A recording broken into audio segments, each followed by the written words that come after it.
Halo saudara, apa kabar hari ini? Kiranya semuanya tetap sehat dan diberkati Tuhan. Ada pesan penting, jangan copot maskermu sembarangan. Salam dari saya, Pendeta Nugroho Yudi Rumpoko dari GKI Bintaro, Jakarta. Ada salam juga dari jemaat di GKI Bintaro, Jakarta untuk saudara sekalian. Saat ini saya akan menyampaikan renungan dalam acara Saren GKI Salatiga untuk edisi 2 November 2020. Sebelum membaca firman Tuhan, mari kita berdoa. Tuhan, terima kasih untuk berkat-Mu hari ini sehingga kami terus diberkati untuk dapat mendengarkan firman-Mu, merenungkannya, untuk memahaminya, dan lebih penting lagi adalah agar kami bisa melakukannya. Sempurnakan apa yang kami dengar dan berkatilah. Amin. Bacaan saya pilih dari Bilangan pasal 6 ayat 26. Tuhan menghadapkan wajahnya kepadamu dan memberi engkau damai sejahtera. Amin. Yang berbahagia adalah yang mendengarkan firman Tuhan dan yang memelihara dalam hidup kita setiap hari untuk dilakukan. Tema kita adalah pandanglah wajah Allah. Saudara, ada dua orang tukang bangunan pada hari itu mendapat tempat tugas yang berbeda. Yang satu bekerja di bawah, mengaduk semen, menyiapkan batu bata, kayu dan lain-lain. Sedangkan yang kedua bekerja di atas, memasang kuda-kuda, genting, atap, dan lain sebagainya. Nah, satu ketika tukang yang bekerja di atas pengen memotong kayu, tapi gergajinya ketinggalan di bawah. Maka dia ingin meminta bantuan temannya yang ada di bawah. Maka dia berteriak-teriak dari atas minta tolong supaya temannya itu mengambilkan gergaji.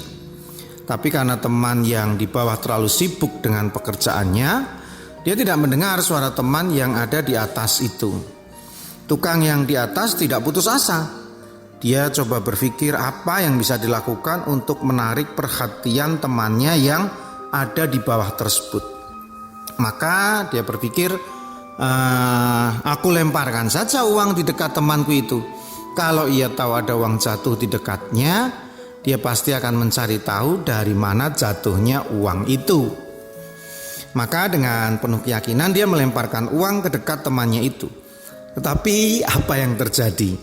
Ketika temannya yang di bawah itu menemukan uang itu, ia bukannya mencari tahu siapa pemilik uang itu, dari mana asalnya, malah dia diam-diam dimasukkan dalam uang sakunya. Dia makin menyibukkan diri supaya tidak ada yang mengira bahwa ia telah menemukan uang itu. Dalam hati ia berkata, lumayan nemu uang, moga-moga tidak ada yang cari, asik katanya. Nah, melihat hal ini tukang yang di atas jengkel tentunya. Wah, gimana ya caranya supaya ia mendengarkan suaraku? Dan tiba-tiba dia dapat ide. Dilemparkannya tukang yang di bawah dengan pecahan genting dan melemparnya persis di arah ke bagian kepala.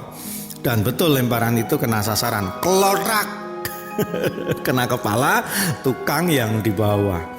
Tukang yang di bawah begitu kena lemparan di kepala langsung bereaksi marah-marah, kurang asem. Siapa yang melempar ndasku dengan batu? Awas tak sikat sampean. Sambil mencari dari mana arah lemparan batu itu dan siapa yang melemparkan batu itu, dan ternyata ketemu.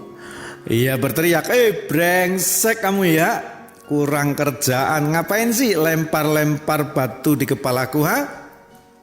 Pokoknya emosi banget dia yang di bawah. Tapi teman yang di atas malah ketawa. Nah, akhirnya aku berhasil menarik perhatianmu.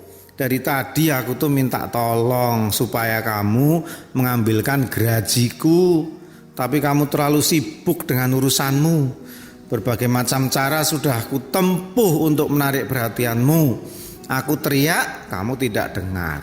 Ku lempar dengan uang, kamu juga nggak berhasil. Malah kamu kantongin, diem-diem nggak tahu.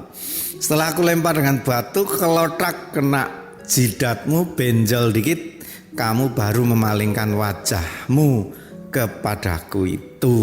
Nah, saudara, demikian juga dengan hidup kita ya. Betapa Tuhan ingin menyapa kita, mengungkapkan cintanya kepada kita. Tapi kerap kali kita tidak mau mendengarnya, bukan? Kita lebih suka sibuk dengan diri kita sendiri, dengan kesenangan-kesenangan kita.